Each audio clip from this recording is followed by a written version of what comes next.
Okay,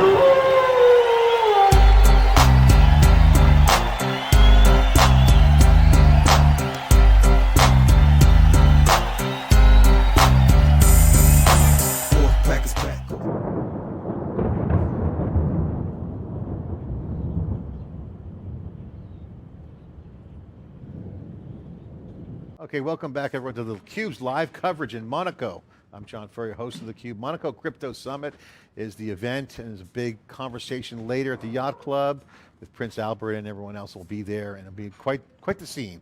And Rachel Wolfson is here, she's with CoinTelegraph. They're the media partner of the event, the official media partner of the Monaco Crypto Summit.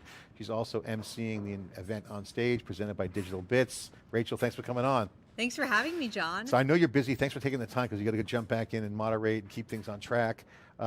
This is an inaugural event. So Digital Bits is exploded on the scene. I just saw a thing on YouTube News around this soccer player in Rome, has Digital Bits logo on the jersey. The big to do because everyone's popular and they got a couple teams. So real world kind of assets coming together. What's going on in the event that you're emceeing? What's the focus? What's the agenda? What's some of the conversations like? Yeah, definitely. Well, it's a great event. It's my first time here in Monaco and I'm loving it. And I think that Monaco is really becoming the next crypto hotspot. Definitely in terms of metaverse and Web3 innovation, I think that we're going to start seeing a lot of that here. That's what we're seeing today at the summit. So a lot of the presentations that we're seeing are really focused on Web3 and NFT platforms. So for instance, obviously what Digital Bits is doing, we watched a video before the break on an ecosystem in the metaverse that people can join and be a part of in terms of real estate. But we're seeing a lot of innovation here today with that. I moderated a great panel with Brittany Kaiser, Lauren Bissell, Taras, blanking on his last name. It was about blockchain and how governments are implementing blockchain. So that was also really interesting to hear about what the Ukrainian government is doing with blockchain. So there's kind of a mix, but I'd say that the overall theme is Web3 and NFTs. Yeah, Brittany was mentioning how they're going to preserve buildings and artifacts so that in case they're looted or destroyed, they can preserve them. Right, I think it's called the Heritage Fund. And I just think it's such an interesting use case in terms of how governments are using blockchain, because the best use for blockchain, in my opinion, is recording data and having that data be permanent. And so when we can have artifacts in Ukraine recorded on the blockchain, by being scanned, it's really revolutionary. And I think that a lot of governments around the world are going to see that use case and say, oh, wow, blockchain is a great technology for things like that. So Digital Bits had a press conference this morning. They talked about their exchange and some other things. Did you attend that press conference? Did you get briefed on that? I did not attend the press conference. I was prepping for my MC role. So they got this exchange thing, and then there's real interest from Prince Albert's foundations to bring this into Monaco. So Monaco's got this vibe, big time. Right. There's a vibe. What does it all mean in your reporting? What do you see happening? So, I honestly haven't covered Monaco actually ever in my reporting. And John, I've been reporting since 2017. But the vibe that I'm getting just from this summit today is that Web3 and NFTs are going to be huge here. I'm speaking, there's a panel coming up about crypto regulations. And so we're going to talk a little bit about laws being passed here in Monaco in terms of metaverse and digital identity. So I think that there are a few laws around that here that they're looking at, the government here is looking at to kind of add clarity for those topics. I had a couple guests on earlier. We were talking about the old days a couple of years ago. You mentioned 2017. So much has changed. Yes. We had an up and down. 2018 was a good year, and then it kind of that back end changed a little bit. Then NFTs brought it back up again. Been a great hype cycle, but also movement. What's your take on the real progress that's been made? If you zoom out and look at the landscape, what's happened? Right, a lot has happened. When I first entered the space, I initially came in, I was interested in enterprise blockchain and private networks being utilized by enterprises to record data.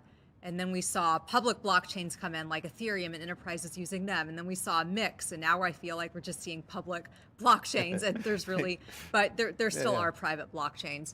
But today, we've gone from that in 2017 to right now, I think, we're recently seeing a lot of these centralized exchanges kind of collapsing.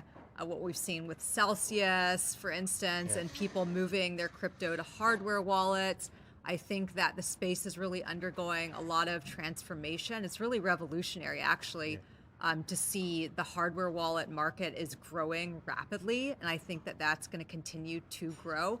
I think centralized exchanges are still going to exist and custody crypto for enterprises and institutions and, individuals as well. But we are seeing a shift from centralized exchanges to hardware wallets.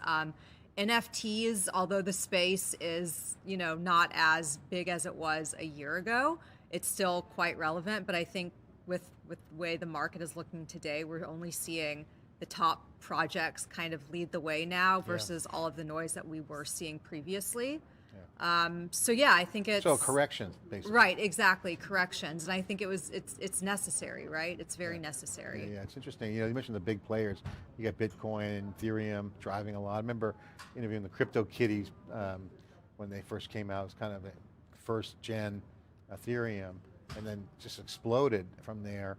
And I remember saying to myself, if the NFTs and the decentralized applications can have that scale, but then it felt like, okay, there was a lot of jockeying for under the covers, under the hood, so to speak. And now you got massive presence from all the VCs. Andreessen Horowitz is like another crypto fund. I mean, you can't go a day without another big crypto fund from, some traditional venture capitalists. Meanwhile, you got investors who have made billions on crypto, they're investing. So you kind of got a diversity of investor base going on and different instruments. So the investor community is changing and evolving too. How do you see that evolving? Well, it's a really good point you mentioned. So CoinTelegraph Research recently released a report showing that Web3 is the most sought after investment sector this year.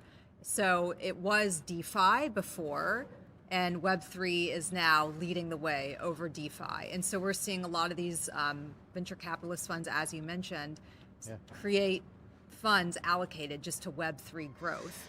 And that's exactly what we're seeing, the vibe I'm getting from the Monaco Crypto Summit here today.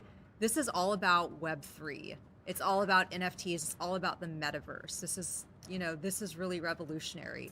So I think we're definitely going to see that trend kind of, conquer all of these other sectors that we're seeing in blockchain right now. Has Web3 become the coin term for metaverse and NFTs, or is that being globalized as all shifted, decentralized? What's the read on it? It seems to be like kind of all inclusive, but it tends to be more like NFTs, the new thing, and the young Gen Zs want something different than the millennials and the X's and the boomers who screwed everything up for everybody. Yeah, no, I mean, it's a great question. So when I think of Web3, I categorize NFTs and the metaverse in there. Obviously, it's just, the new form of the internet. It's the way the internet is. Never fight fashion, as I always say, right? Right, right. It's just decentralization. The fact that we can live in these virtual worlds and own our own assets through NFTs, it's all decentralized. And in my opinion, that all falls under the category of Web3. Well, you're doing a great job emceeing. Great to have you on theCUBE. Thanks. I'd like to ask you a personal question if you don't mind. COVID's impacted us all with no events. When did you get back into the event circuit? What's on your calendar? What have you been up to? Yeah. So gosh, with COVID, I think when COVID, when it was actually really happening, it still is happening, but when it was, like when it was shut down mode. Right, when we were shut down, there were virtual events. And then I think it was late last year or early this year when the events started happening again. So most recently I was at NFT NYC. Before that, I was at Consensus, which was huge. Was that the one in Austin or Miami? In Austin. That's right, Austin. Right. Were you there? No, I missed it. It was a very high level, great event. Huge numbers, I heard. Yes, massive turnout. Tons of speakers. It was really informative. It's like a festival, actually. It was just like South by Southwest, except for crypto and blockchain. And then coming up, gosh, there are a lot of events. There's I'll be at an event in Miami. It's an NFT event. That's in a few months. I know that there's a summit happening, I think in Turkey, that I may be at. as well. So you're on the road, you're traveling, you're doing a lot of hopping around. Yes, I am. And there's a lot of events happening in Europe. I'm US based, but I'm hoping to spend more time in Europe just so I can go to those events. Yeah, but right. there's a lot happening. Yeah, cool. What's the most important story people should be paying attention to in your mind? Wow, that's that's a big question. It's a good question. I think most, the transition that we're seeing now. So in terms of prices, I think people need to focus less on the price of Bitcoin and Ethereum and more on innovation that's happening. So for instance, Web3 innovation, what we're seeing here today. This isn't, innovation isn't about prices, but it's more about like, actually now is the time to build because the prices are a bit down. Yeah, I mean, Lewis Hamilton's F1 driver had a quote, it takes a team, no matter who's in the driver's seat, it's a team, it's a community. Wayne Gretzky skate where the puck is going to be. I think is much more what I'm hearing now is seeing what you're saying is that don't try to count the price trade of Bitcoin. This is an evolution. Right. And the dots are connecting. Exactly. And like I said, now is the time to build. What we're seeing with the project Brittany mentioned, putting the heritage on, on the blockchain from Ukraine, like that's a great use case for what we're seeing now. I want to see more of those real world use cases. Right. Well, Rachel, thanks for coming on theCUBE. I really appreciate it. Great to see you. Thanks, John. And thanks for coming out of your schedule. I know you're busy. Thanks. Now you get some lunchtime now, get some break. Yeah. Get back on stage. Thanks for coming on. Thank you. All right. We're here at the Monaco Crypto Summit. Rachel's emceeing the event as part of the official media partner, CoinTelegraph. Rachel Wolfson here on theCUBE. I'm John Furrier. More coverage coming after this short break.